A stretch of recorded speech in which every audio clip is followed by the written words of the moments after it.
Ladies and gentlemen, honorable members of the Congress of the Philippines, His Excellency Ferdinand Romualdez Marcos Jr., President of the Republic of the Philippines.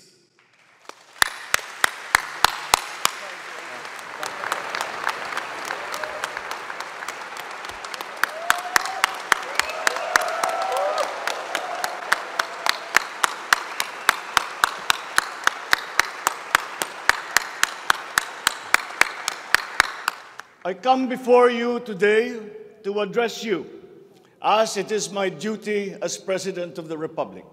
We live in difficult times, brought about by some forces of our own making, but certainly also by forces that are beyond our control. But we have, and we will continue to find solutions, and these are some of them. Our tax system will be adjusted in order to catch up with the rapid developments of the digital economy, including the imposition of value-added tax on digital service providers. The initial revenue impact will be around 11.7 billion pesos in 2023 alone. Through information and communications technology, the Bureau of Customs will promote streamlined processes.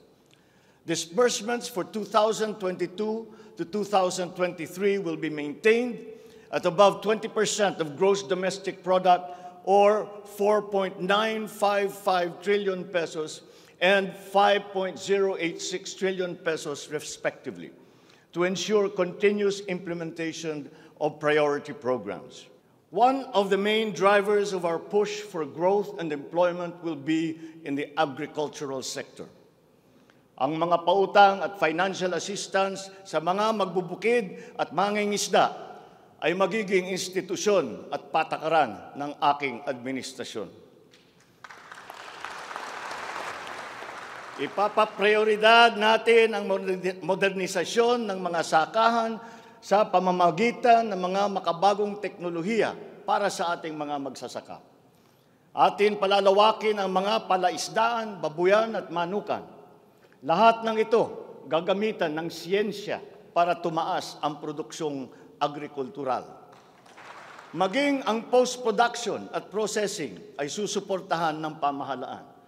Gagawa tayo ng national network ng farm-to-market road upang mas mabilis na mailakbay ng mga magsasaka ang kanilang mga produkto sa mga pamilihan. At gagawa tayo ng mga paraan upang maramdaman ng mga mamimili ang pagluluwag ng presyo ng mga produktong pagkain sa kayang halaga, gaya ng muling pagbubuhay ng mga Kadiwa Center. Hindi ito magagawa sa isang araw. Hindi magagawa sa isang buwan o isang taon lamang. Ngunit, kailangan na natin simulaan ngayon. Ang Agrarian Reform Program ay dapat magpatuloy. Agrarian reform is not only about acquisition, but also about support services and distribution. To assist this, I intend to issue an executive order to impose a one-year moratorium on the payment of land amortization and interest payments. As for the Filipino brand, ours is deeply rooted in our rich cultural heritage, and the tourism sector plays an invaluable role in the promotion of the Filipino brand. To boost our tourism industry, we will first and foremost make basic developments, such as road improvements for easier access to tourism spots. We will also upgrade our airports and create more international airports to help decongest the bottleneck in the Manila airport. We will also make it more convenient for travelers to go around the country, even to remote areas, to help promote undiscovered tourist spots. This program will be led by the Department of Tourism, together with the Department of Public Works and Highways. The Department of Social Welfare and Development has a large part to play in all of this. Magpapatuloy ang ating pagkalinga sa ating mga kababayan na lubos na nangangailangan. Hindi po natin sila pababayaan. Mangunguna sa pag-aagapay sa kanila ang Department of Social Welfare and Development. Utos ko sa DSWD ang mabilis na pagtugon sa pangangailangan ng mga biktima ng kalamidad at mga iba't ibang krisis. Ang mga field office nila ay inatasan na maagang maglagak ng family food packs at non-food essentials sa mga LGU, bago pa man manalasa ang anumang kalamidad. Magdadagdag tayo ng mga operation center, warehouse at imbakan ng relief goods, lalo na sa mga malalayong lugar na mahirap marating. Titiyakin natin na maayos ang koordinasyon ng DSWD at Department of Human Settlements and Urban Development nang sa ganon, madali ang pagpatupad ng Emergency Shelter Assistance Program para sa mga biktima ng kahit anong kalamidad. Hindi natin papahirapan ang mga biktima ng krisis na dudulog sa ahensya. Gagawin nating simple ang proseso ng paghingi at pagparating ng tulong. Dahil hindi naman dapat dinadagdagan pa ang hirap ng nararanasan ng ating mga mamamayan. Upang matiyak na mapupunta sa kwalipikadong mga pamilya ang tulong na pamahalaan sa pamamagitan na 4Ps o Pantawid Pamilya Pilipino Program, titiyakin natin na malilinis ang listahan ng benepisyaryo. Hindi rin natin nakakalimutan ang mga solo parents at mga nanay na nahiwalay sa kanilang mga mister dahil sa karahasan. Pagtitibayin natin ang programa sa violence against women and their children. Sa ating sitwasyon ng pangkalusugan, nariyan pa rin ang banta ng COVID-19. Lalo't may mga nadidiscovering bagong variant ng coronavirus. Pero hindi na natin kakayanin ang isa pang lockdown. Wala na tayong gagawing lockdown.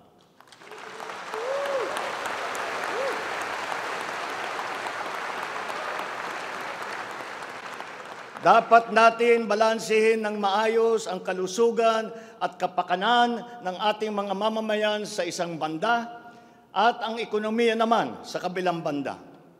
Nakikipagtulungan ang iba't ibang ahensya ng pamahalaan sa pag-monitor sa mga COVID-19 hospital admission upang makatiyak tayo na may sapat na kapasidad ang ating healthcare system at maiwasan ang pagsipa ng bilang ng nagkakasakit. Patuloy din ang ating vaccine booster rollout para sa ating pangkalahatang depensa. Sa pakikipagtulungan ng Kongreso, itatatag natin ang ating sariling Center for Disease Control and Prevention at ang isang Vaccine Institute. Napakinabangan natin ng husto ang malalaking specialty hospital gaya ng Heart Center, Lung Center, Children's Hospital at National Kidney and Transplant Institute. Kaya maliwanag na hindi lang dapat dito sa National Capital Region kundi maging sa ibang parte ng bansa.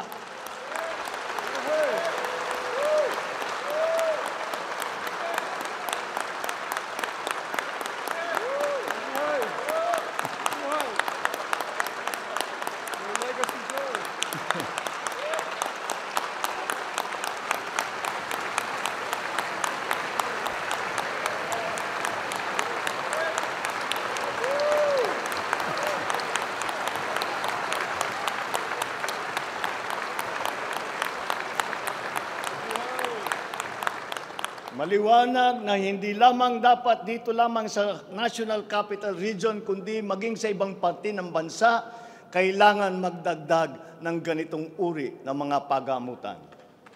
One of the cornerstones of a strong healthcare system is the provision of competent and efficient medical professionals.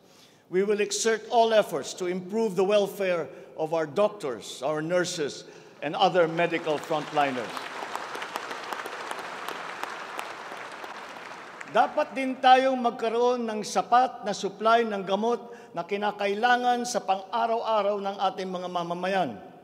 Sinimulan ko na ang pakikipag-usap sa mga kumpanya ng gamot dito sa Pilipinas at sa ibang bansa.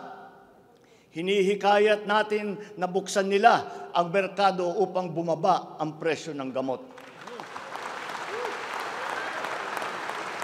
In the educational sector, I believe it is time for our children to return to full face-to-face classes once again.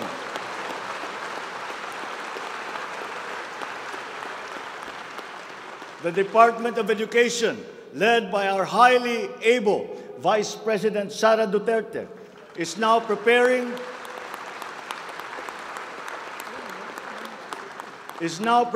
for its implementation in the upcoming school year, with utmost consideration for the safety of students, as we are still in the middle of the COVID-19 pandemic.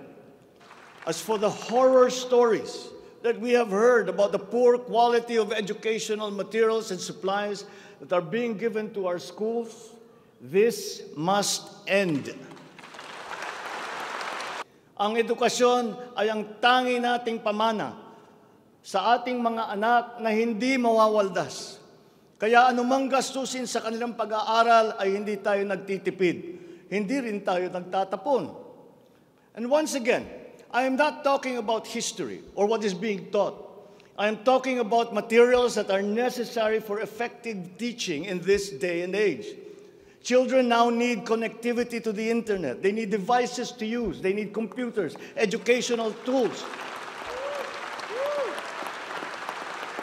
The internet has now become the global marketplace, not only for goods, services, but also for ideas, even extending to our own personal interactions. And the language of the internet, for better or for worse, is English.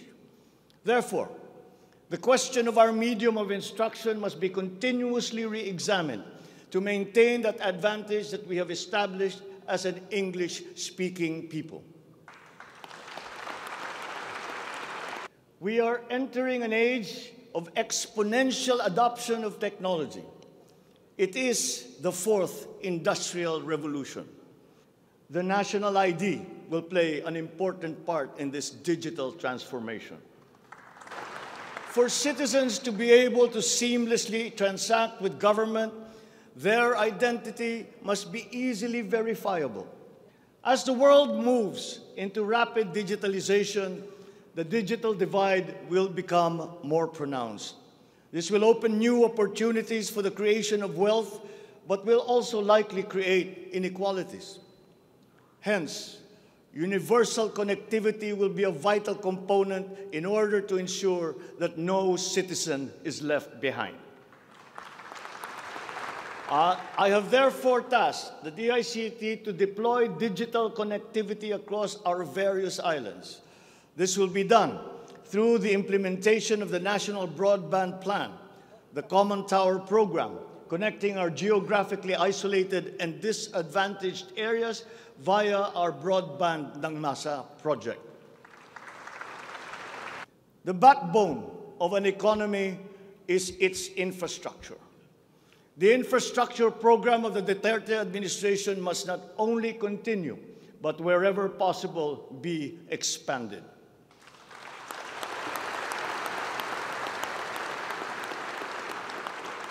We shall confidently build on this firm foundation established by my predecessor, as it is in building an edifice. We must keep the momentum and aspire to build better, more. Necessarily, infrastructure development will remain a very high priority in our drive for growth and employment. Once again, I will not suspend any of the ongoing projects, as those have already been shown to be of benefit to the public that they serve.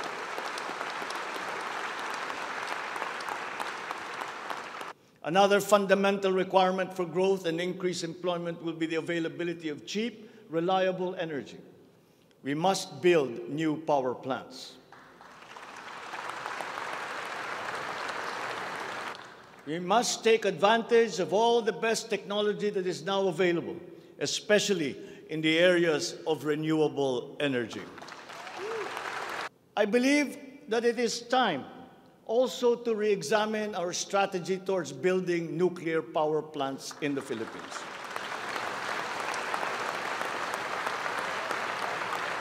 We will also look into the precarious freshwater supply situation in the country, especially in our urban areas. Many of our water supply systems date back to the 1950s, and they must now be rehabilitated and improved. Bawat Pilipino sa ibayong dagat na nagsasakripisyong lisanin ang kanyang pamilya sa Pilipinas upang maghanap buhay ay nararapat lamang magkaroon ng pamahalaang matatawag nilang tahanan habang nasa ibang bayan. Ito ang papel na gagampanan ng kagawaran ng manggagawang mandarayuhan o Department of Migrant Workers matapos itong ideklara bilang ganap na ahensya ng gobyerno ng isang taon. Ang kagawarang ito ang magsisilbing kanlungan ng ating mga kababayan sa gitna ng mundong walang kasiguruhan at mahigpit na kompetisyon. Ito ang maglalatag sa kanila ng mga oportunidad. Titiyak na ang kanilang mga hanap buhay ay tugma sa kanilang mga kasanayan. Maninigurong akma ang sahod at maayos ang kalagayan sa kanilang mga kumpanya at mga ngalaga sa kanilang mga pamilya habang sila ay nasa malayo. Tinatawagan ko rin ang Department of Foreign Affairs na makipagtulungan sa Department of Migrant Workers na tiyakin ang lahat ng mga diplomatic post ay tutulong na agarang maibalik sa trabaho ang mga ating mga overseas Filipino workers na nawalan ng hanap buhay nitong nakalipas na ilang taon. Mahirap na nga ang buhay. Kaya naman, ayaw pa natin makitang lalo pang nahihirapan ang ating mga manggagawang mandarayuhan sa pagtupad sa kanilang mga pangarap. Para sa mga kababayan nating naiipit sa kaguluhan, inaabuso at nanganganib ang buhay, ikinagagalak kong sa ilalim ng aking pamumuno ay ilulunsad natin ang One Repatriation Command Center o ORCC. Ilalaan natin ang isang social media platform ng Department of Migrant Workers at ang hotline upang matulungan agad at maligtas sila mula sa mas higit na kapahamakan. Thanks to you, our dear legislators, and of course to the man every OFW now refers to as their tatay, President Rodrigo Duterte.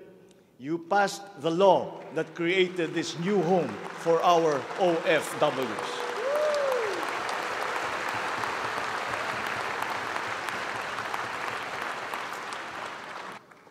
On the area of foreign policy, I will not preside over any process that will abandon even 1 square inch of territory of the Republic of the Philippines to any foreign power.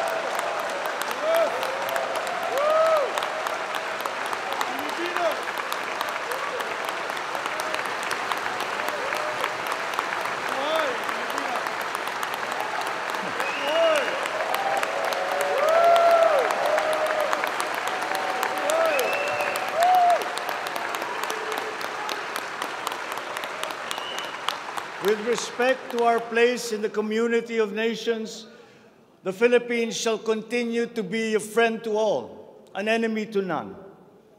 The Philippines has always been open and welcoming to all our foreign friends and visitors. That is our worldview. That is our culture. But let me be clear. We are very jealous of all that is Filipino.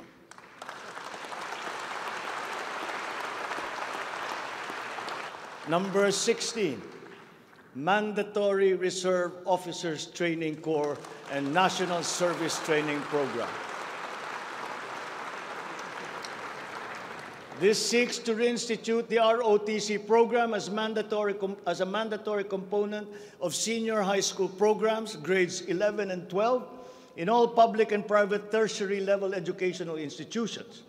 The aim is to motivate, train, organize, and mobilize students for national defense preparedness, including disaster preparedness and capacity building for risk-related situations. To my fellow Filipinos, ang aking mga minamahal na kababayan, batid ko na hindi madali ang ating pinagdaraanan sa nakaraang higit na 2 taon. Alam ko rin na ang bawat isa sa inyo ay ginagawa ang lahat ng inyong makakaya upang patuloy na harapin ang lahat na pagsubok sa kasalukuyan. I do not intend to diminish the risks and the challenges that we face in this turbulent time in global history. And yet, I see sunlight filtering through these dark clouds. We have assembled the best Filipino minds to help navigate us to this global crisis that we are now facing. We will endure. Let our Filipino spirit ever remain undimmed.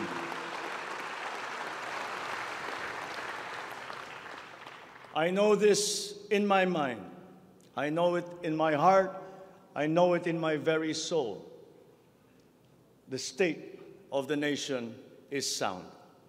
Thank you and good afternoon. Marami pong salamat sa inyong lahat.